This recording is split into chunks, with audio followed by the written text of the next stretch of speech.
La gestion du contrôle moteur permet l'injection et l'inflammation d'une quantité précise de carburant dans la chambre de combustion. Cette opération doit répondre aux demandes du conducteur, tout en respectant les différentes normes de dépollution. Le calculateur d'injection est au cœur de ce système. Le calculateur d'injection est relié à de nombreux composants. Le calculateur d'injection reçoit les informations des capteurs. Le calculateur d'injection pilote les actuateurs. Le calculateur d'injection échange des informations avec d'autres calculateurs.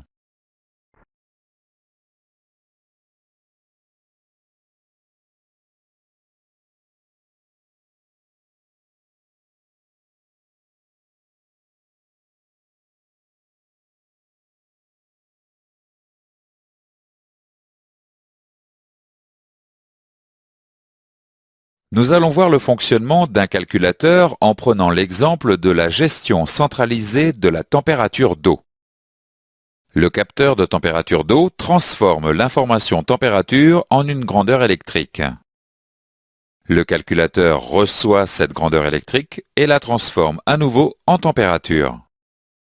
Le calculateur compare alors cette température aux valeurs de consigne qu'il possède en mémoire.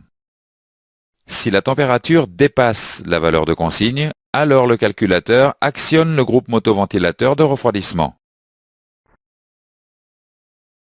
La commande des actuateurs peut se faire directement par l'intermédiaire d'un relais ou par l'intermédiaire d'un boîtier interconnexion tel que l'unité de protection et de commutation.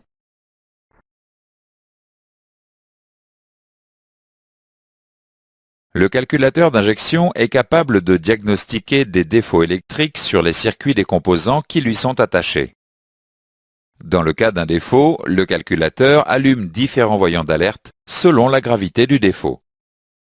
Le calculateur peut utiliser des stratégies dégradées pour compenser le défaut. Les défauts présents ou mémorisés peuvent être consultés à l'aide de l'outil de diagnostic. L'outil de diagnostic permet également la visualisation des états et paramètres ou le contrôle des actuateurs par l'intermédiaire du mode commande. Reportez-vous à la documentation technique pour tout diagnostic du système d'injection. Sur les véhicules récents, les calculateurs d'injection peuvent nécessiter une programmation. La programmation est réalisée lors de l'installation d'un nouveau calculateur. La reprogrammation d'un calculateur permet de résoudre un problème identifié ou d'effectuer une mise à jour du logiciel.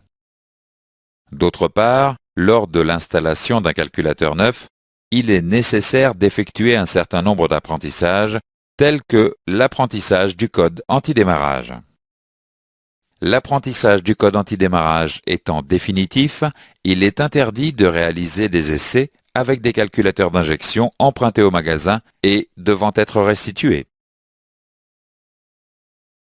Faisons maintenant un exercice avant de continuer. Quelle opération permet d'effectuer une mise à jour du logiciel du calculateur d'injection? Dans ce chapitre, nous avons vu les points suivants.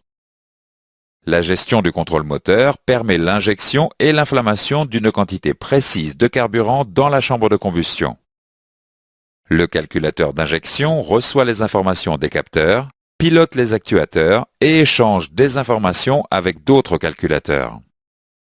Le calculateur compare les informations reçues aux valeurs de consigne. Selon les valeurs reçues, le calculateur actionne ou non les actuateurs. Le calculateur d'injection est capable de diagnostiquer des défauts électriques sur les circuits des composants qui lui sont attachés.